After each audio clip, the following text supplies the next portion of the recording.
begin. Hello, everyone. It's really nice to welcome you at our roundtable. A roundtable, Unstable Archives, is held within the framework of extracurricular practices. This is the 2 weeks program for filmmakers and artists who study the moving image and decolonization in this area.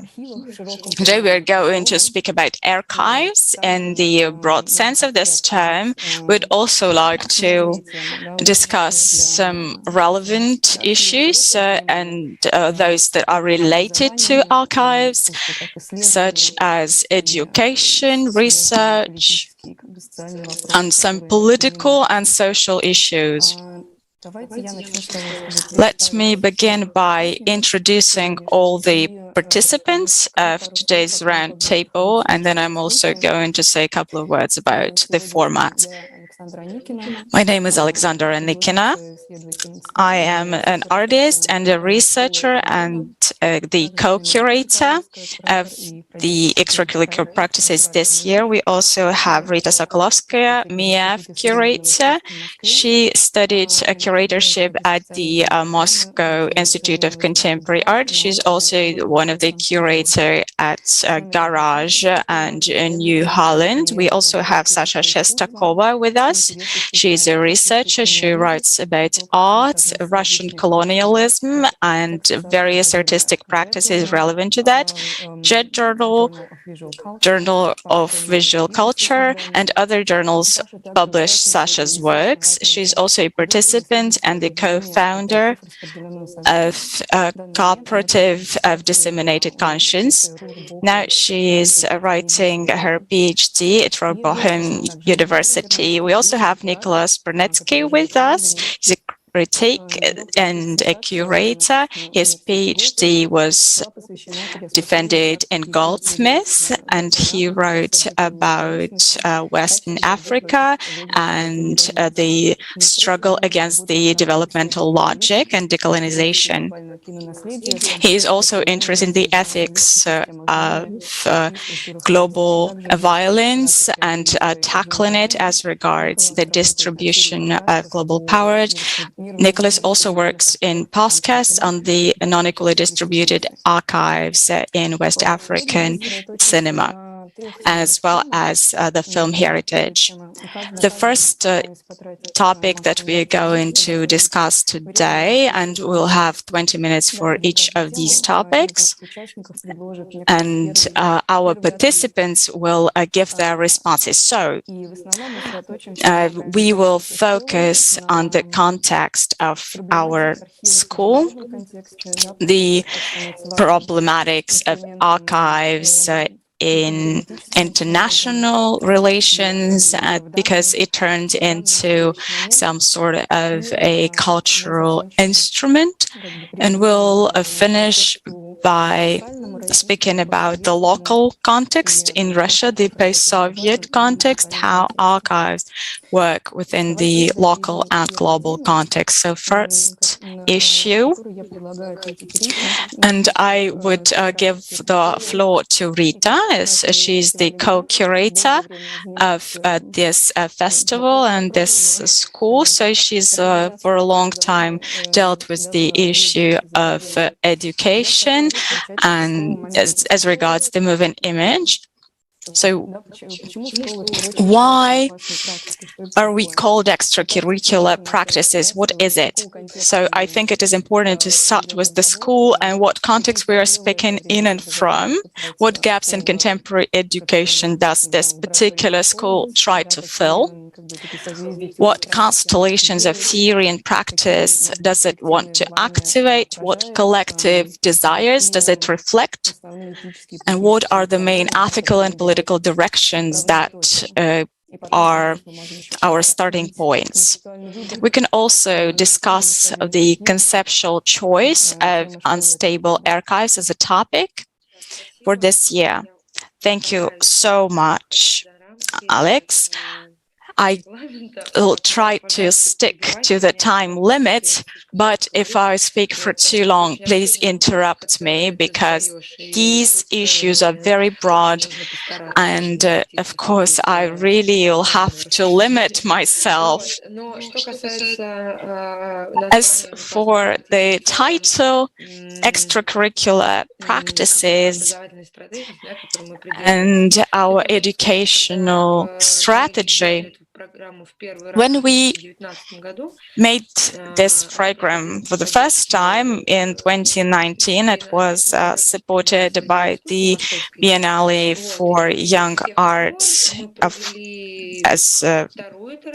and then also we had held it for the second time, so now it's the third time. The program itself and my take on it has changed a lot. As for the title, we intended to create such kind of environment that would fill in certain gaps, as you said. It would fill the gaps in some practical areas, those gaps that cannot be filled within other institutions as regards the education in contemporary arts and culture. From the very beginning, we bidded on collectivity. So the first program was dedicated to collaborative work, to discussions, because it was important for us to create some kind of community, the community of those people who either had their education in art or were in the process of getting their education, but they couldn't find people they could work with, their collaborators or potential partners. Now we sort of moved away from this concept. I myself see the educational process differently now, because I parallelly work in another big company that deals with online education. There we discuss a lot how education should be transmitted, what do we need to do to help a student to build their strategy. Extracurricular practices is something very different. And I think my personal intention here as a curator is to sort of hack this so-called pedagogical design and the way the education in art is organized today. I completely object having final works to submit. And that's one of the examples.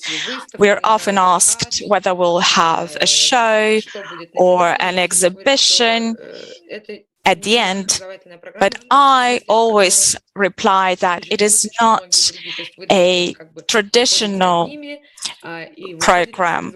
It's the situation when you come out with a different result. This depends on the group dynamics, on the links. And I think it is a very processual kind of work. We don't want to have deadlines. We don't want to have particular targets set. We want to minimize stress. And we're trying to sort of undermine project logic, because we don't want our students to rush to reach certain results in 2 weeks. So that's for the education. Overall, for me, it is important to keep at the periphery or at the border. We sometimes call our school a laboratory or a discursive project or a practice, because I like the way that this form is sort of unstable. As for the festival, it is an institution, it has its limits, it has its hierarchies. And what I like about extracurricular practices is that they continue to stay within the institution, and yet they are unstable, they are somewhat ungoverned, they change, the school changes upon the will of our participants, and I really like that. I like that to be preserved.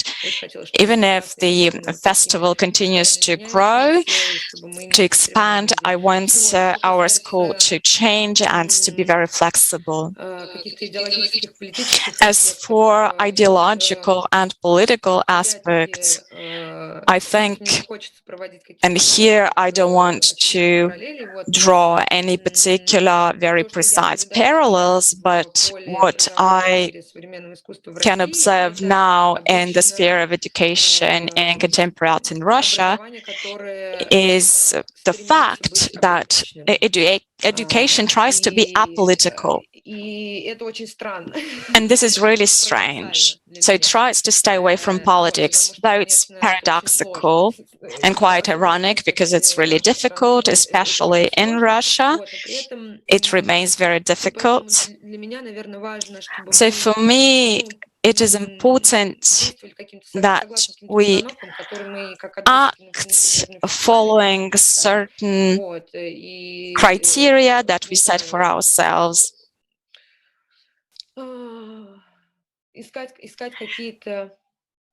We should search for certain areas that are not dealt with in other institutions. We should discuss decolonial, post-colonial studies, gender, organization of the group process. Here it is very important that still, even though we have our own selection and we don't have quotas, it doesn't have anything to do with quotas. It is more tied to the imagination of our curators and their vision of the group. Within this imagination, there is, of course, diversity, gender, ethnical, artistic. Before that, we were kind of afraid of that. But now we invite people who are not artists to engage with us, even those who deal more with theory or cultural studies, or even maybe are not attached to any particular institution, and they're not students in any schools, but they are interested in our program. Can I add to that a little bit? Before that, you invited me as a teacher. It's the first time I've been co-curating this program with you. It's the first time when I can see how the process looks like, what choices you have to make. I really like your description that there is a need to stay on the periphery, and I see that it has a lot to do with the subjects we chose for this year at our school, because I think we could even change the word archive to pedagogy, and I think that it makes us go away from the vertical structure of education, but it can always be destabilized, and if it is destabilized, it could be useful for some horizontal links, and it would tackle the issues of memory and archive differently. We could see that there is a great demand for discussing these issues, even judging by the applications that were submitted, I think that today in Russia there is a great demand for that, to see education as an instrument for an artist, as a lens that allows us to see the world and destabilize it. I agree. We should understand that our ambition is not to become bigger than we are right now. I also want to add that the institutions that deal professionally with education in contemporary arts and art theory, they have their own objectives.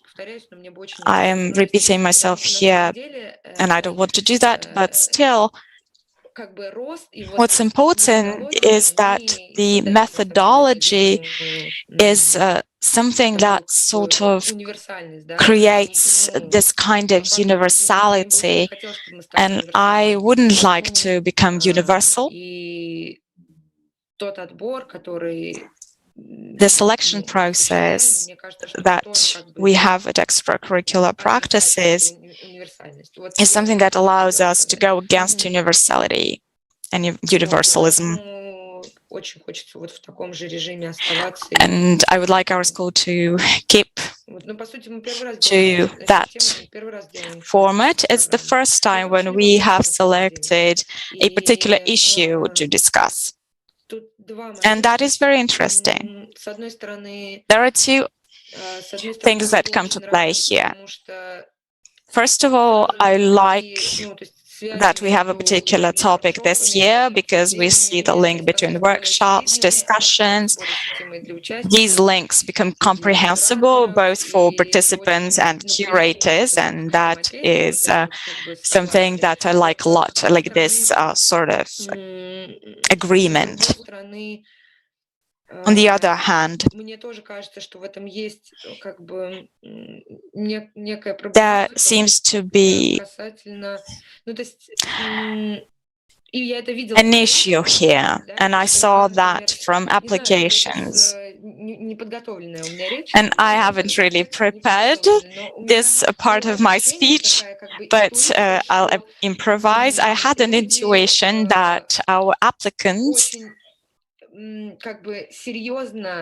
were very serious in the way they saw the topic for this year, and that was the center of their experience. But it seems that this program should not be the limit for the educational program. That's what I felt when I read the applications. People were very interested in archive, and yes, there were a lot of people who thought that archive is something that emancipates, an emancipating substance, a reservoir for liberation practices. Everybody thought that it is something very material and tangible, but it was difficult for me to select. Yeah, that's a good topic. I would also ask our audience to write their comments, and we're going to take them later. Nikolaus, Sasha, maybe you have something to add, or maybe you have your own questions before we move on.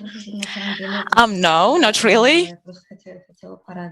I just wanted to say, and I think it's the first time when I heard Rita talking about extracurricular practices herself, and I really liked that.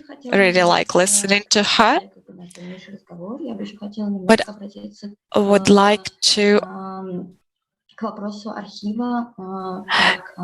take a look at archive as something tangible, material. Yes, that's true. And when we speak about archive, it is a very tangible, material thing. It is something that has to do with the past as well. But archive is both a database and something that is created together, collectively.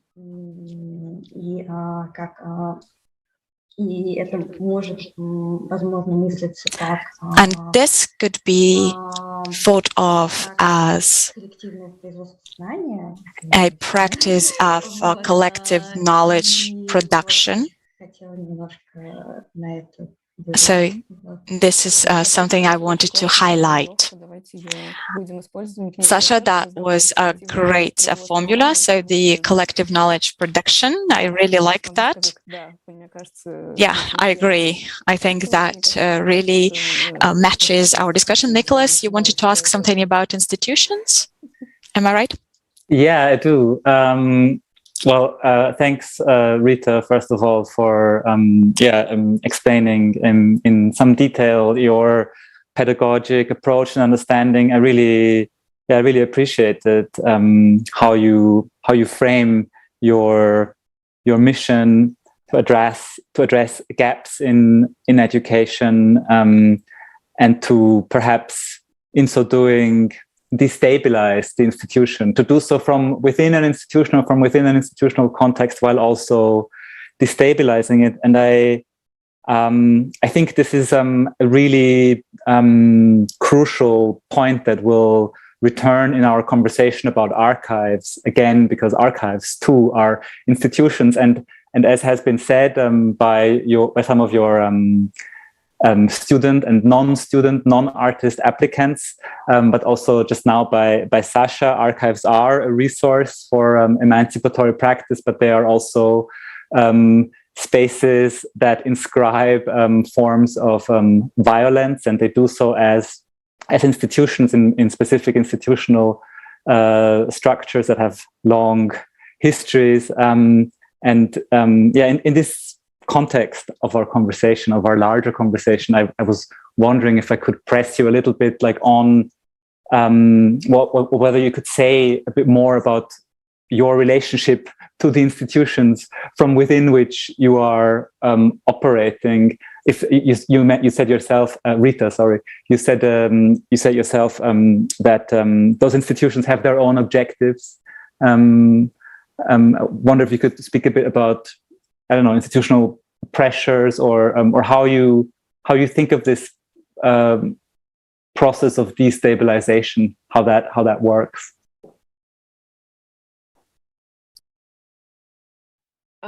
Thank you so much, Nikolaus. That was a wonderful question.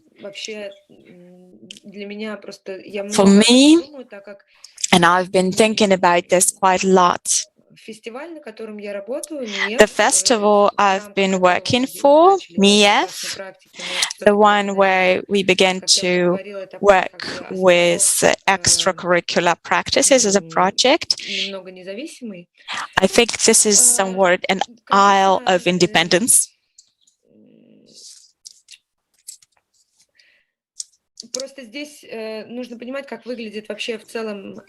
You should understand how the hierarchy of our relations within the festival is built, who are the people who provide the funds, and I myself am in a comfortable position to talk about this, because when you work within more stable institutions, the situation is very different. But since the Festival of Experimental Film has always been a startup supported by the Garage Museum, and that's a very great help. We ourselves never wanted to merge with any particular institution.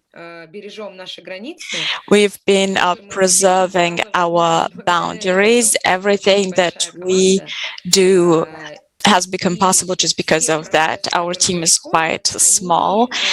All the processes that are taking place, they are not mechanistic or automatic. They have to do with emotions, affections, personal wishes, ambitions. And since this structure is not vertical,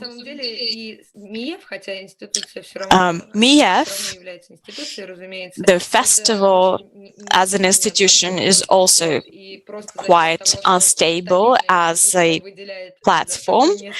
So when this stable institution gives some money to a very unstable one, and then there is their child, extracurricular practices, a very unstable project that doesn't want to draw any limits and borders, but it seems that the festival itself is moving in that direction. They are building more specific ties, they become stronger institutionally. But we ourselves, as we work within the festival, in extracurricular practices, we can become a lot more unstable, horizontal. I don't have any orders to follow from anyone, so we can do anything that we want, and that is absolutely great. And only thanks to that impulse, it becomes possible to have this sort of formlessness. I hope that at the end of this discussion, we produce our own vocabulary, this unstable vocabulary of terms that will help us within our work and will help our students as well. Rita, thank you so much for your first intervention and very clear answers. I hope it was clear.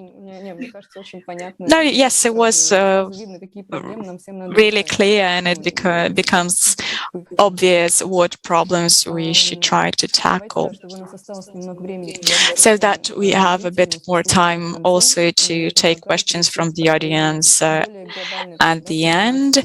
I would like now to switch to the issue of decolonizing archive. Nikolaus, I think it will be your question now. So the question is,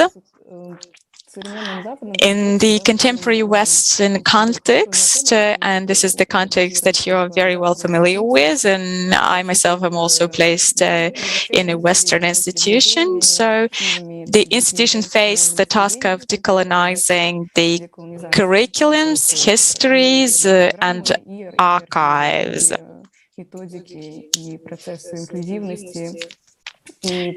And your own research addresses how the colonial legacies of epistemic violence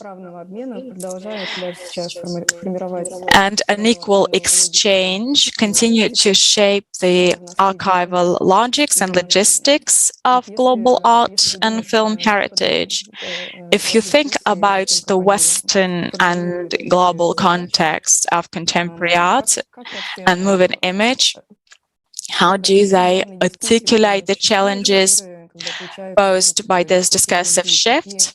What kind of strategies are developed by contemporary filmmakers, curators, and archivists? What major changes has this discussion undergone?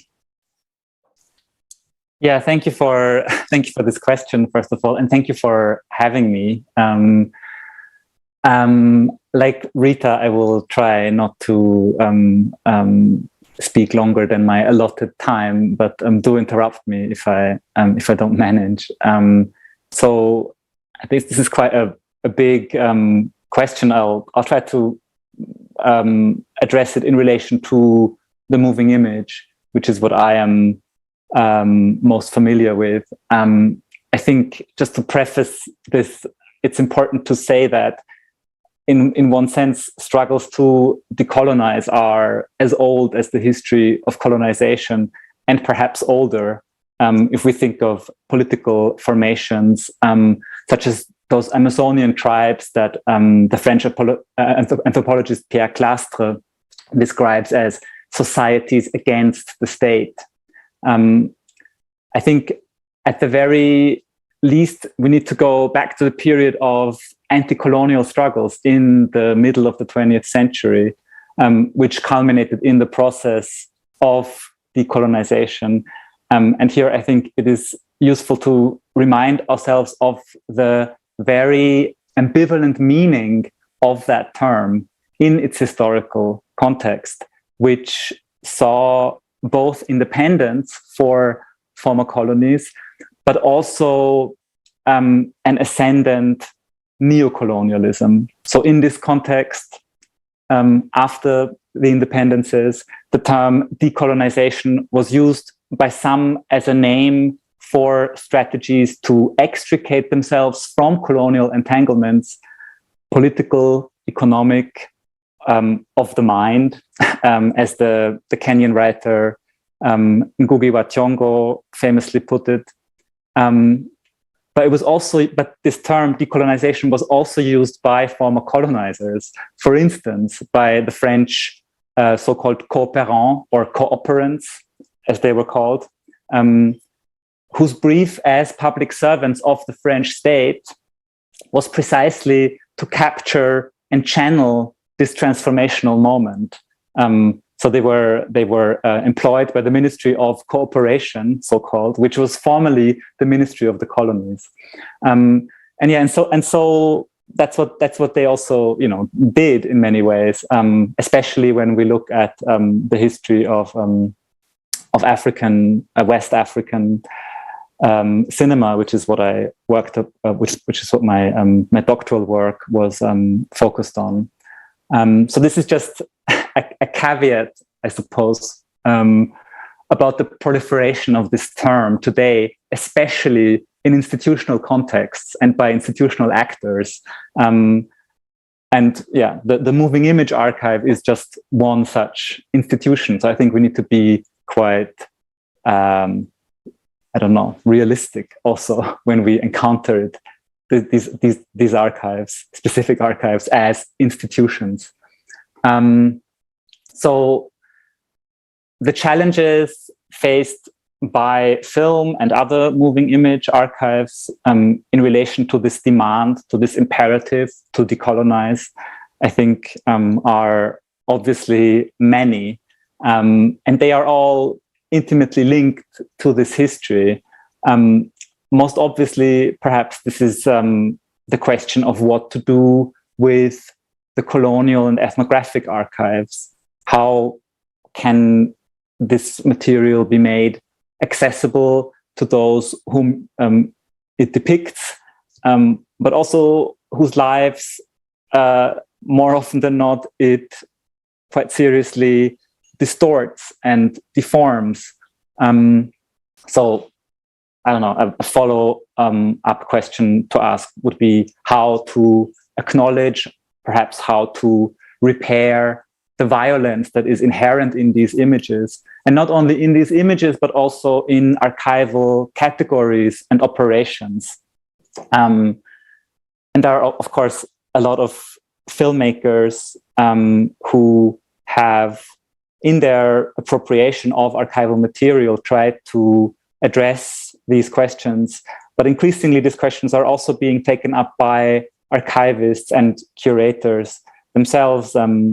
I think one example that I have found particularly interesting in this context is that of Australia, where the main sort of national film and sound archive, where there's a lot of material pertaining to Aboriginal and Torres Strait Islander cultures, have for the last, 10, 15 years or so, thought a lot about how not only how to make this material accessible, but also how to involve, how to consult with the indigenous communities whom this material concerns in how to deal with it. So they bring in various outsiders into the archive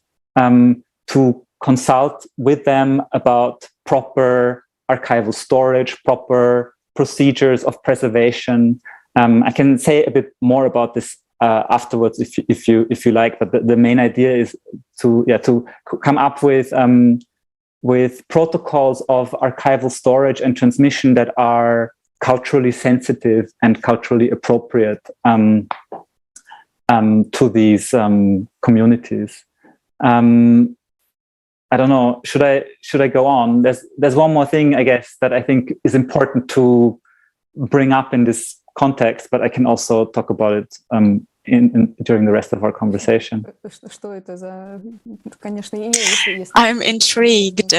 Would you like to finish with one last issue? That will be fine. Sure. So I think one really important question which has come to the fore in recent years, but really is a very old debate, is the question of restitution.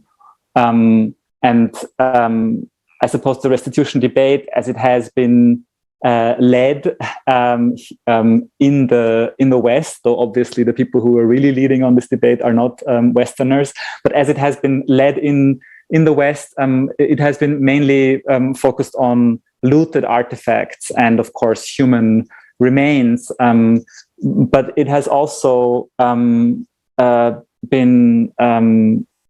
thought in relation to the moving image. And I think this is quite an urgent agenda in many ways.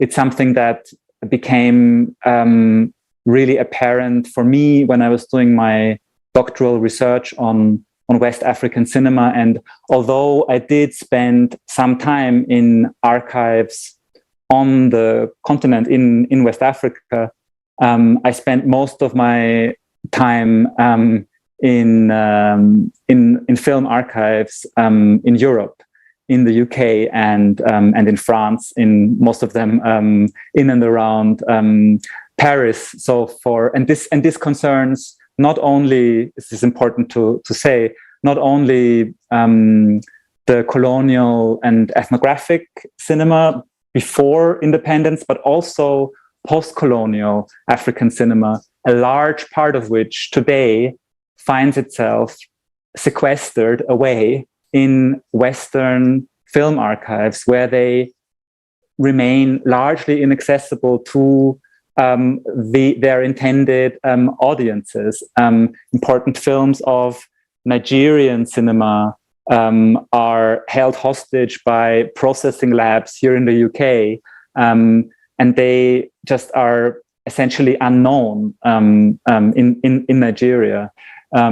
So these issues, I think, really are quite urgent and need to be addressed. And there are some archival institutions who have begun to think about this. I think, yeah, I'll stop there and say one last thing just on the prospects of this debate, and in relation to the question of the institution of the archive. I think it is hard to generalize, but there has been some movement as far as continental Europe is concerned, but even more institutional inertia. And just as important, I think, there is this reformist discourse, which is predicated on a very narrow conception of restitution as, merely giving back, returning individual objects as though that were possible, without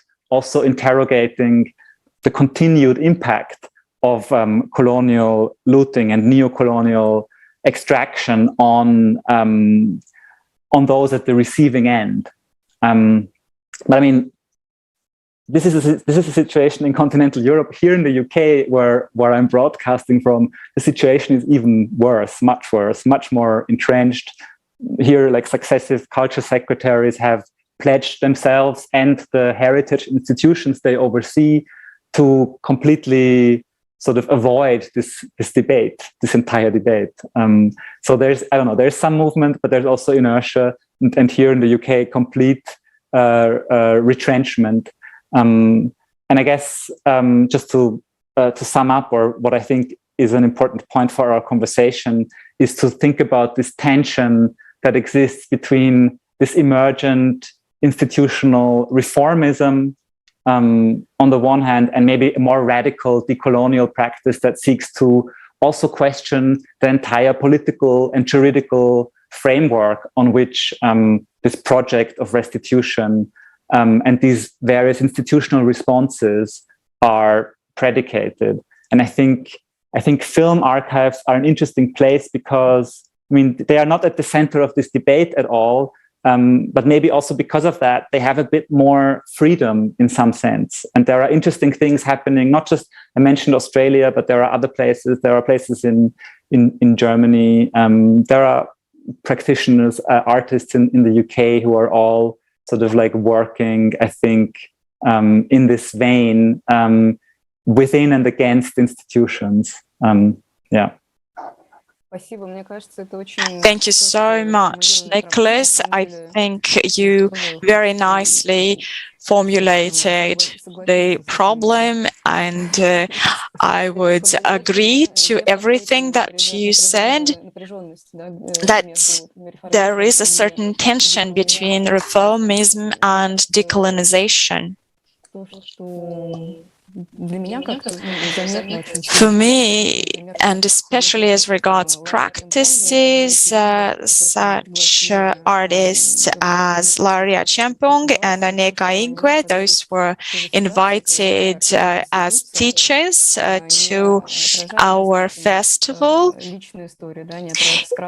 For them, the institution is something that sort of makes it impossible to gain access to the archive, and this responsibility falls on our shoulders then, on the shoulders of the artists who work with archives, and sometimes their personal stories become something that enables us to see the public history there behind these stories. Rita, Sasha, do you have anything to add?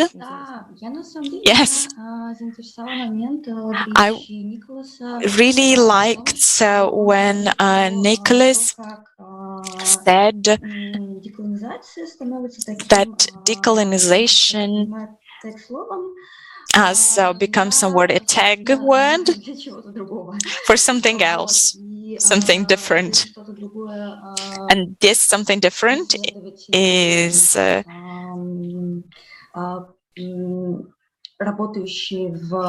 think people who work in, for instance, Canada.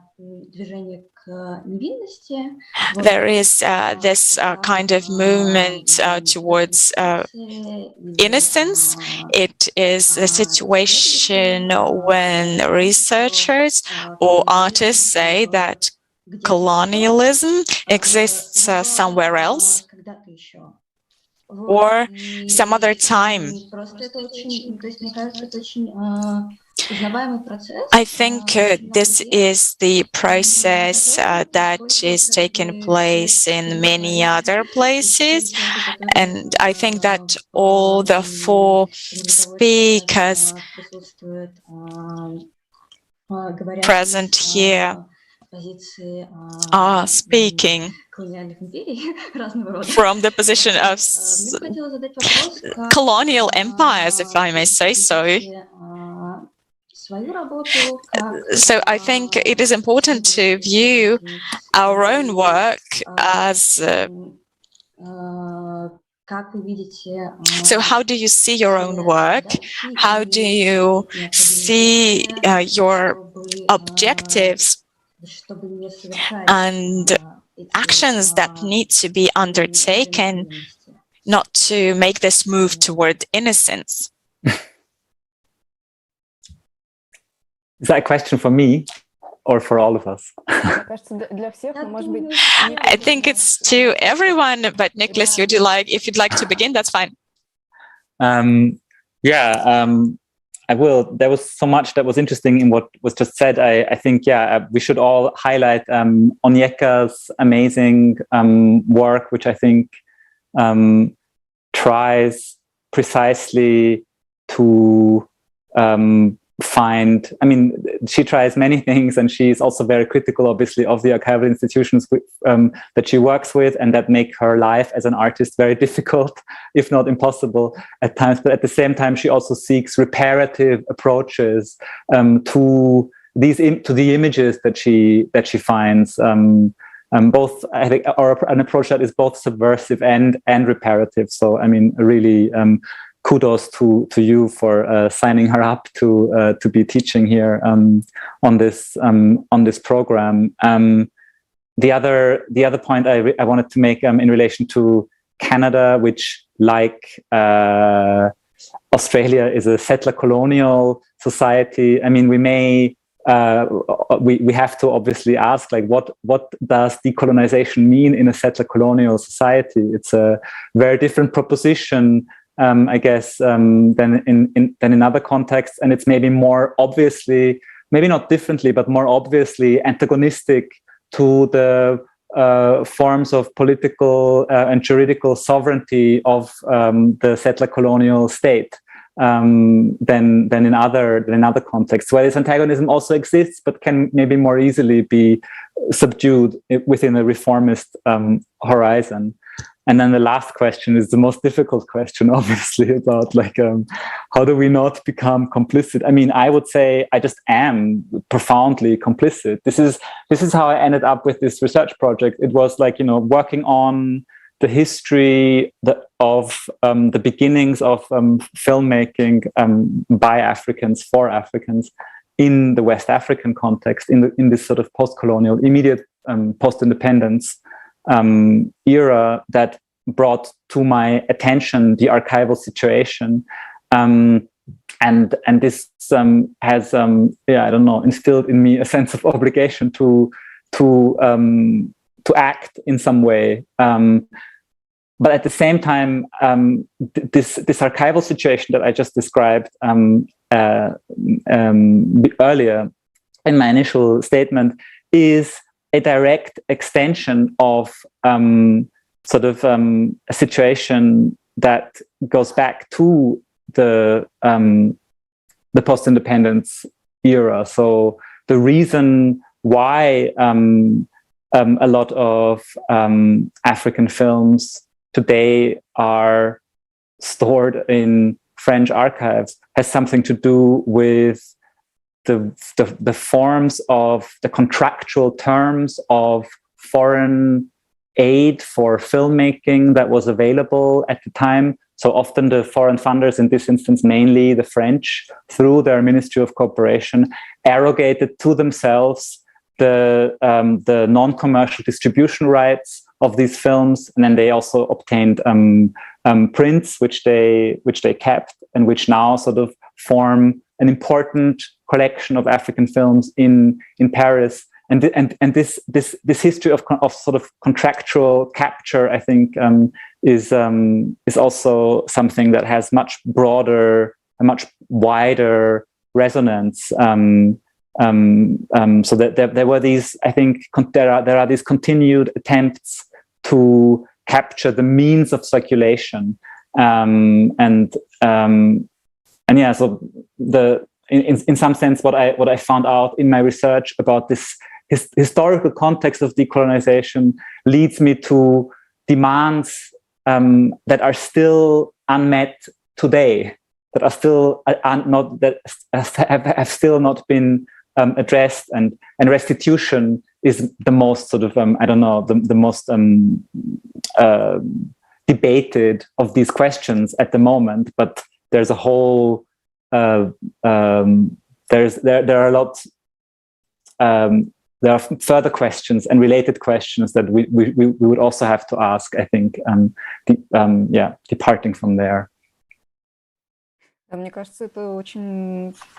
Nicholas, thank you so much. I think this is the question we should all ask ourselves. We have to think about responsibility, and for me personally, this is a very difficult one. We always think about, and these questions always come up when we think about communities, self-organized artist communities. And I think it will be very important to bring these questions back to the big institutions, because they have been silent on these issues for just so many years. Because these questions have make us challenge the very infrastructure of knowledge distribution and cultural distribution. And now I'd like to go to our last issue. Sasha, if you'd like to add something, please just include it within your third statement. So the last theme is the labor of decolonizing the archive in the post-Soviet state, in the post-Soviet area. The recent work by researchers, including yours and Anna Engelhardt's, as a distributed cognition cooperative, suggests that in order to find a productive space between the post-colonial and decolonial ways of thinking in the West and in the post-Soviet context, many situated positions, intersections, contradictions, parallels, and alternative terminologies need to be articulated. The epistemic challenges, the political stakes, and the tasks and urgencies are different. Could you briefly unpack this in relation to archival practices, even though this is a really broad issue? What kind of narratives of archives exist in the post-Soviet context? What specific challenges do we face even when simply doing archival work? What is the work that artists and filmmakers do by sorting, addressing, making visible the archives and histories, private and public? Yes, I'll try to take the issue one by one, but I would also like to pick up on what Nikolaus has said, because he spoke about the difference between post-colonial situation and other forms of post-colonial violence. I think that Russian colonialism is itself in a very interesting position, because there was the settlers' colonial violence. I unfortunately forgot the name of the author who formulated this, but she's saying that settlers' colonialism is the one that brings colony back back home. So there is colonial violence against indigenous people. Russia has many examples of such violence.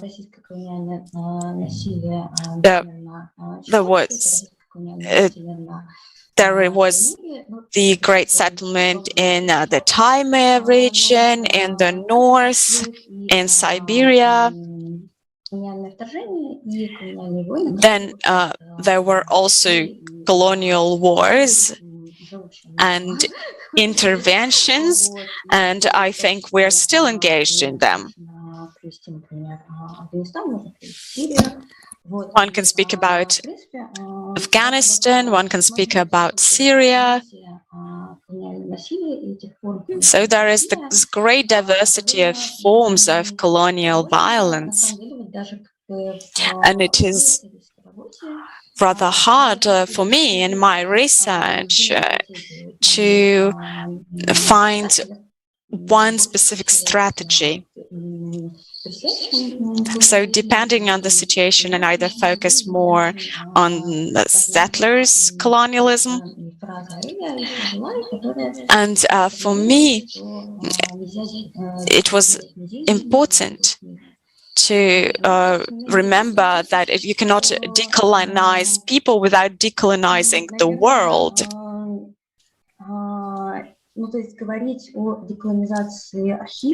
So speaking about decolonizing archives and the museum, and I think that this is a very important thing to understand, that we have to think about the institution where everything is placed.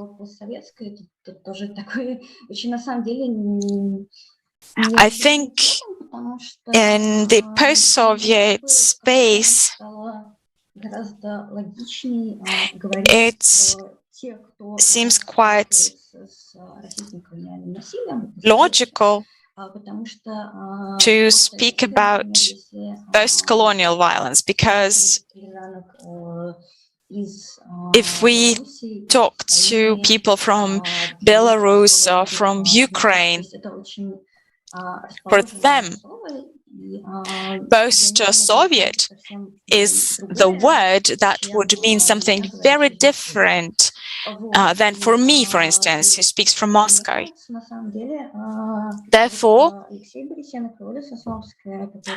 I think that Alexey Borisenko and Oля Sosnovskaya, who wrote an important article on this issue, they propose to reappropriate the term post-Soviet on the different bases. They propose to think about the heterogeneity of this post-Soviet experience. I think I have exceeded my time limit a bit, but I would like to,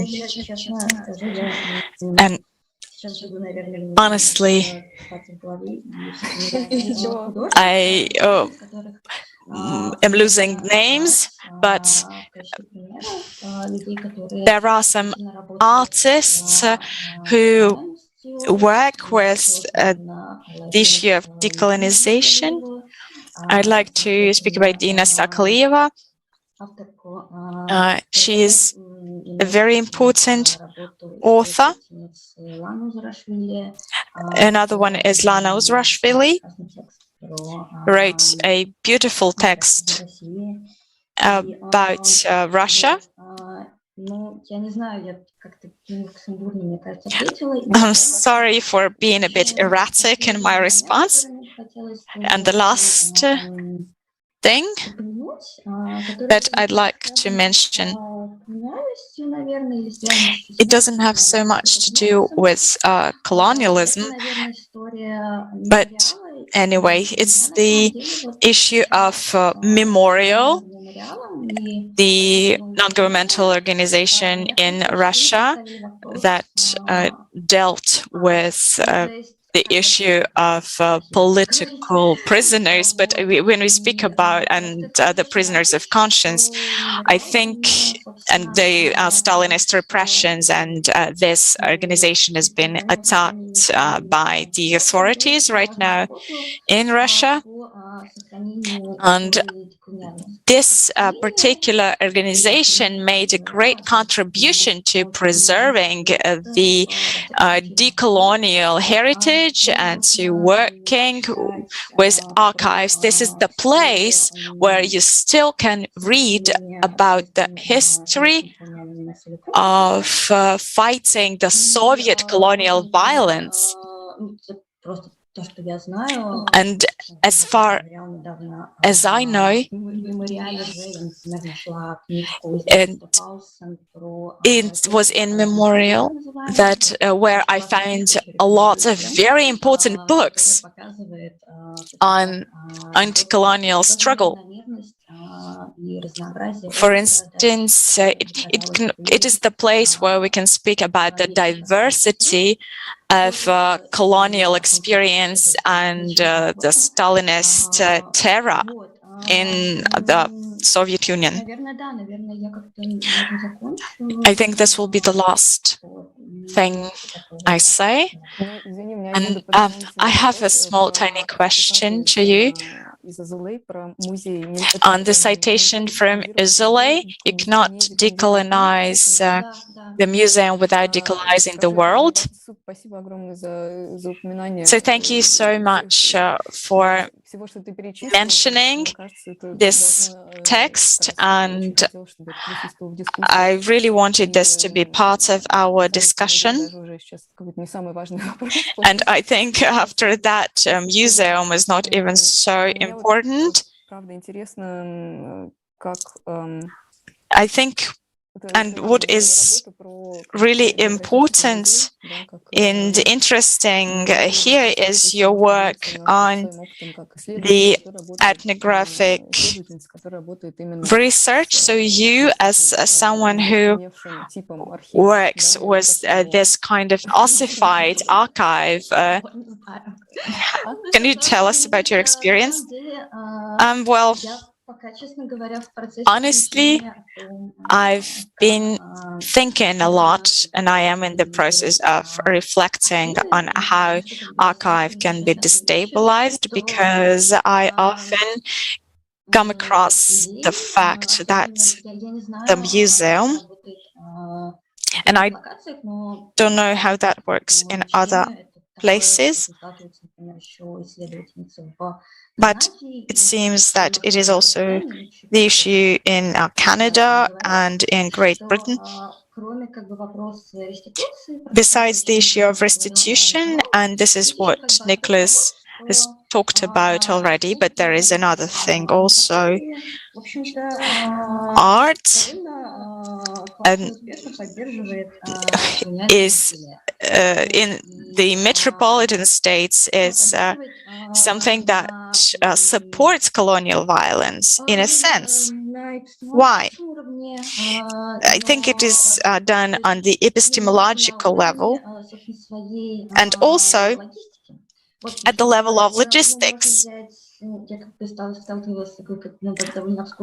I myself came across the fact that Soviet artists, and I really hope that I'm going to be attacked by those people who know history very well if I say that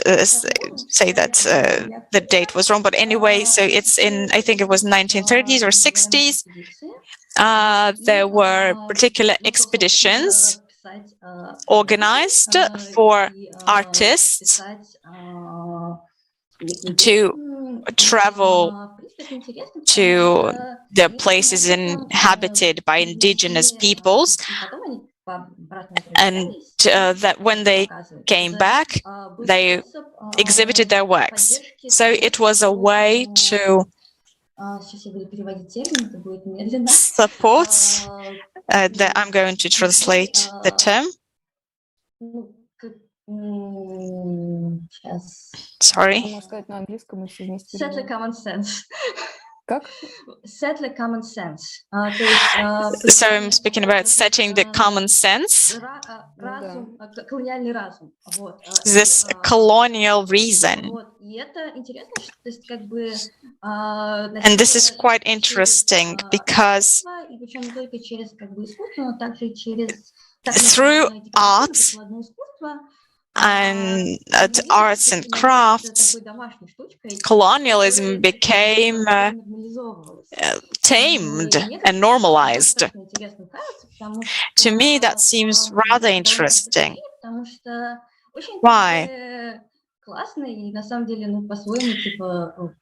Because it is quite easy to talk about the culture of others. And I myself cannot say then one thing is better than the other, but to really challenge your own artistic practice and to say the right thing, one really has to challenge the sources of what we are looking at. I myself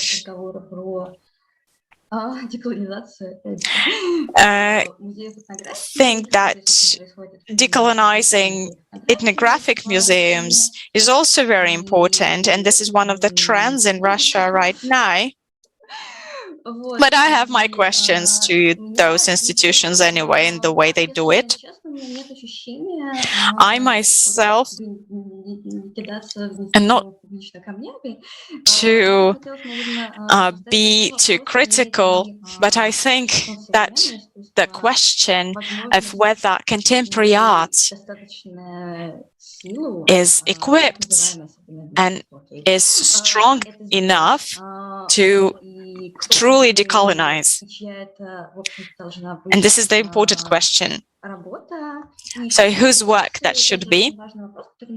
And when it comes to institutions, and I think Nikolaus also spoke about it, the issue of restitution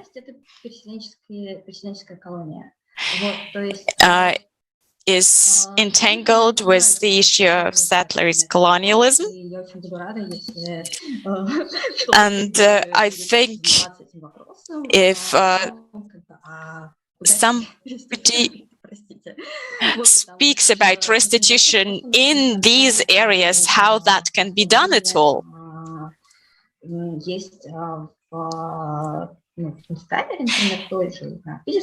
Because I think that in the Moscow Museum of Anthropology, for instance, there are things that are made by colonized peoples.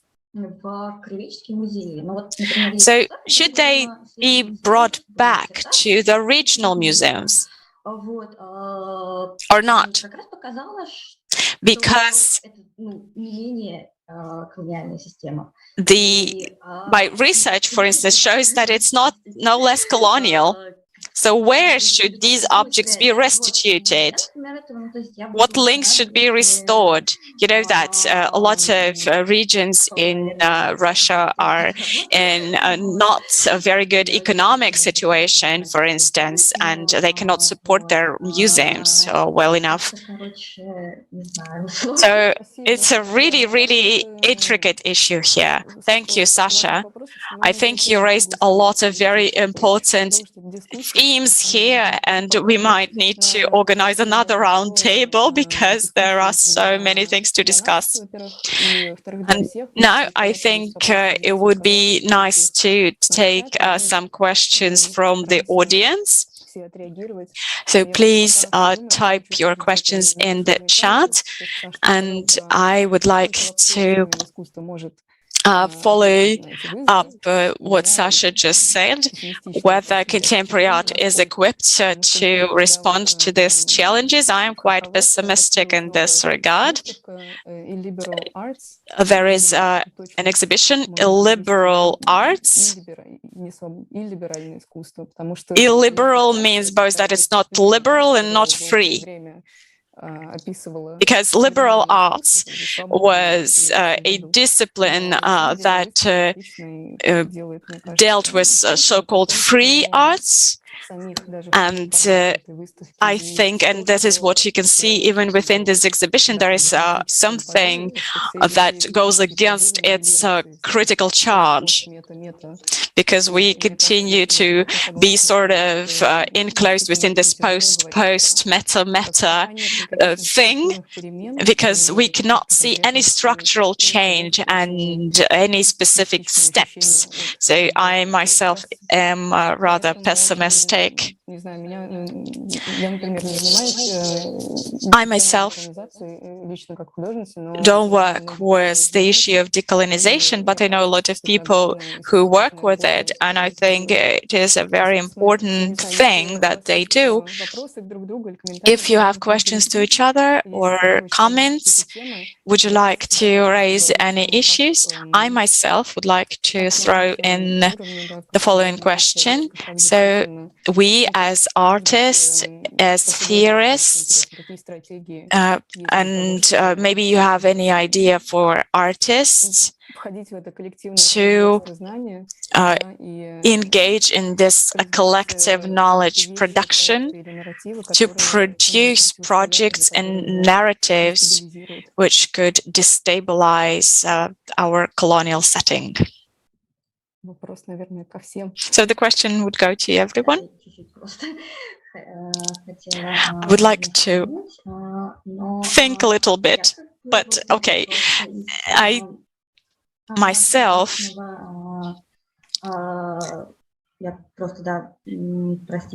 sorry, I got a bit distracted because I wanted to give you a list of artists who explored the issues I spoke about.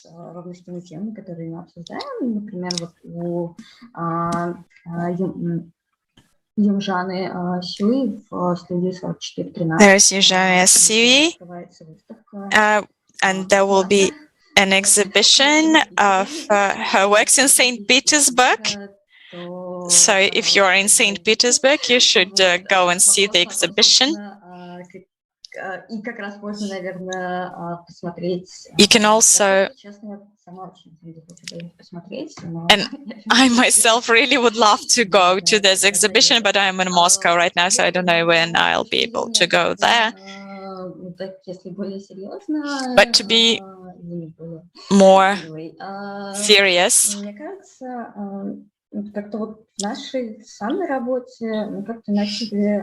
in my work with Anna, we tried to think about working not simply with existing archives,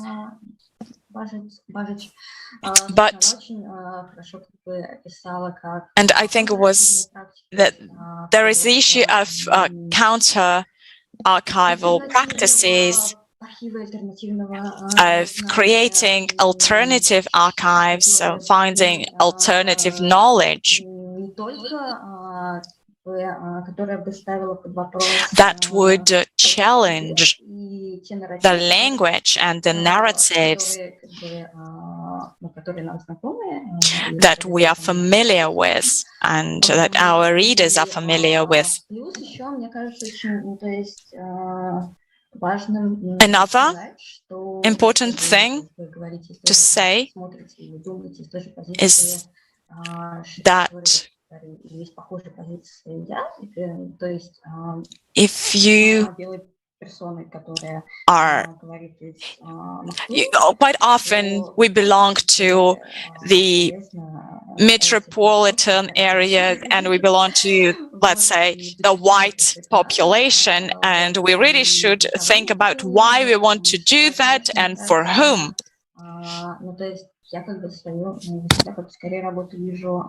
Because I myself think that it is important to speak about and to speak to people who are like me and to talk to them. That will be, for me, better than who come to those places that have to fight against the Russian colonial violence and preach to them. Because I think the best thing we can do in those places is to shut up. And that's what I'm trying to do. Thank you so much. Rita, Nikolaus, do you have your thoughts you'd like to share? We have our final 10 minutes.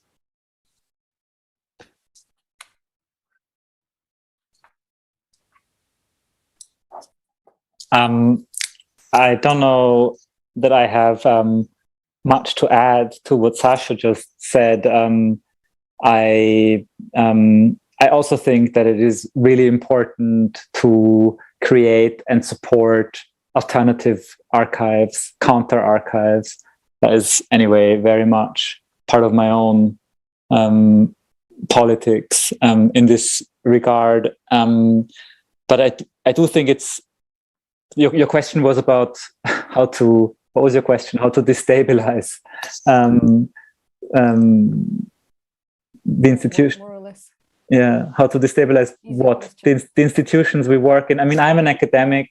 I'm in the process of setting up a postdoc project, and I'm trying to think much more than in the past about who I will be entering in conversation with, how to engage in a dialogue with various practitioners in a way that is mutually beneficial.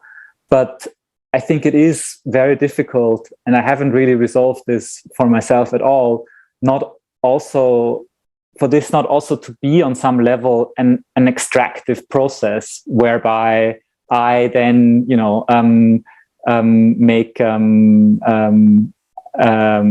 a research monograph out of other people's knowledge. There are ways, obviously, to open things up and to make sure that the exchange is equitable.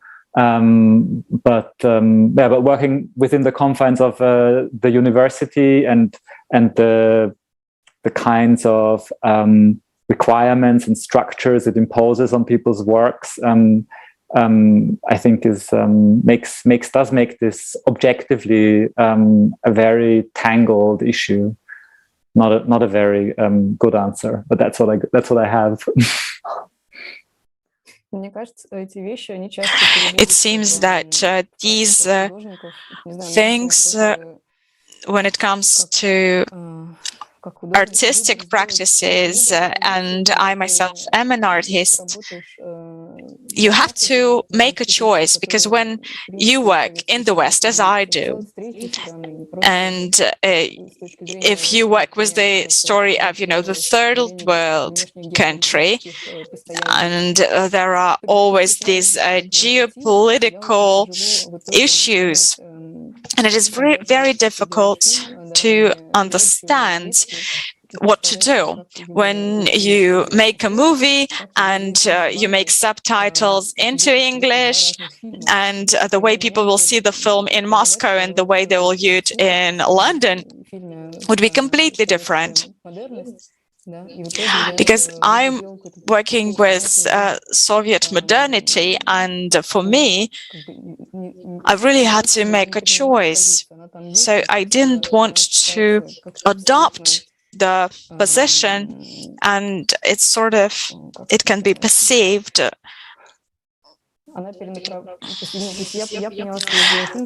I realized that I made a film where responsibility for history is placed outside myself. For instance, I include voices of other people. There is the voice of my granddad, and I think when we work with archives, when we work with found footage,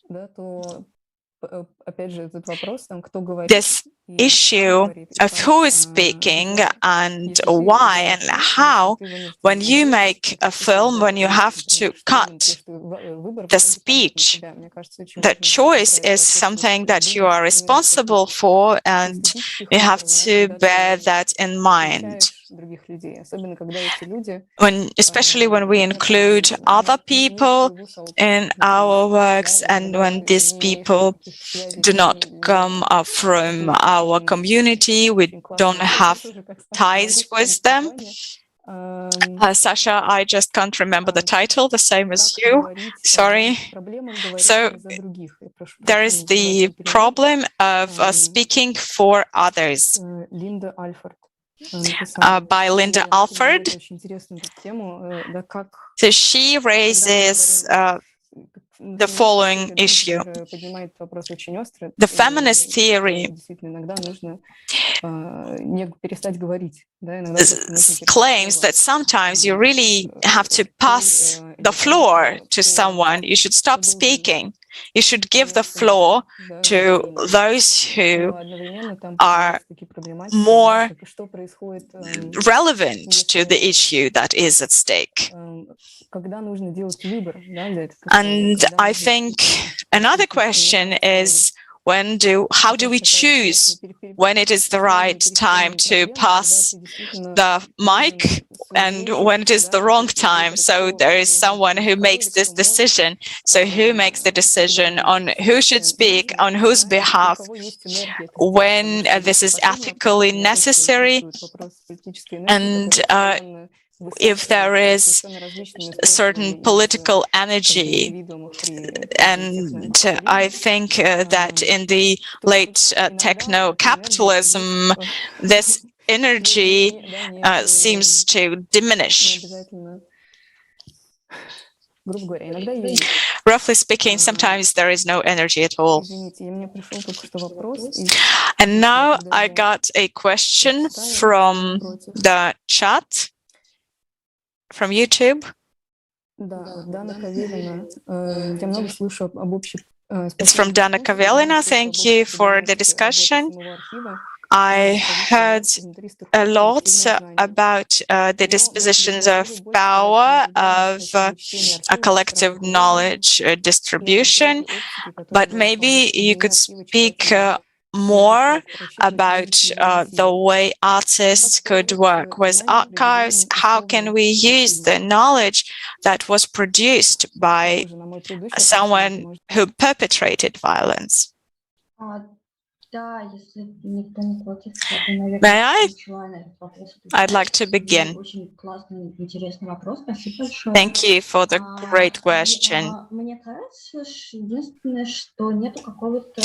I think that there is no universal answer to that.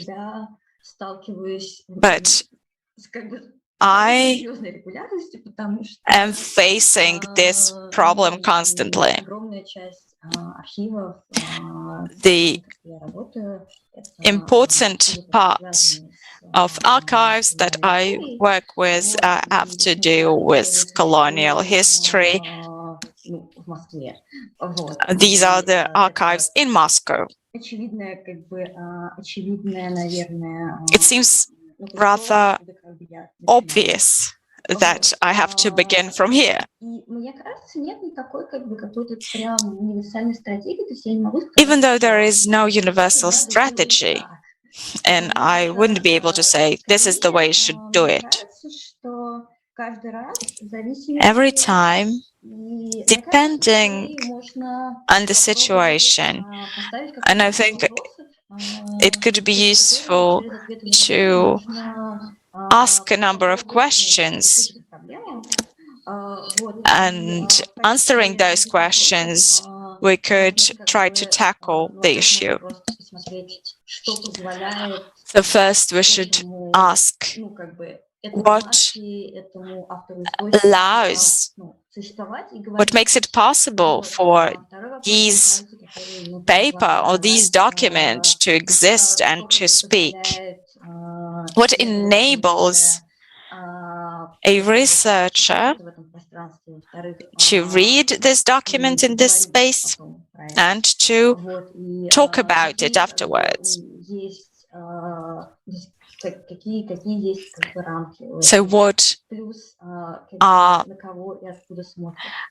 the limits for that? So who is the onlooker here? And I think I've already spoken about this. What political objectives are set and addressed while speaking and by the source as well. In Russia, there is another problem. Maybe it exists in other places as well. But so the problem in Russia is that a lot of our archives are closed. Just quite recently, the archive on political repressions was closed, and some people who worked with those archives were put into prison. There are also criminal prosecution against people who work with history. So the situation is not very favorable to research. There were criminal charges pressed against people who deal with various issues.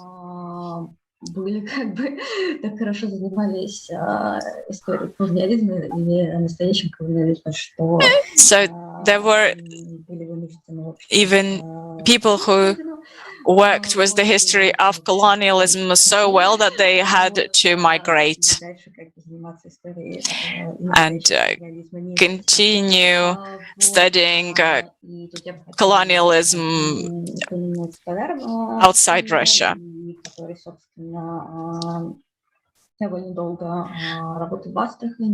So there was a person I knew who worked in Astrakhan, and this person had to leave. I'm so sorry that this answer is so broad, but yes, these questions become very urgent and difficult to work with in the current context. Rita, Nikolaus, maybe you'd like to add something? Final remarks? I don't have comments and I have a screaming child near me. I think then, since we are running out of time, I would like to thank all the participants.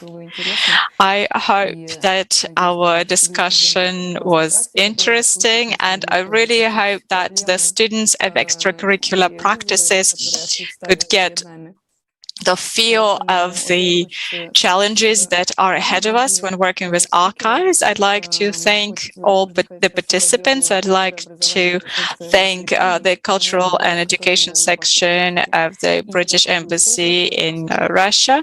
This roundtable is held in Moscow. Thank you. Thanks to everyone. Please write to us and see you later at Extracurricular Practices. Thank you. Thanks to Anna, who interpreted. Thank you. Thanks to our interpreter for her interpretation. Thank you. Bye-bye.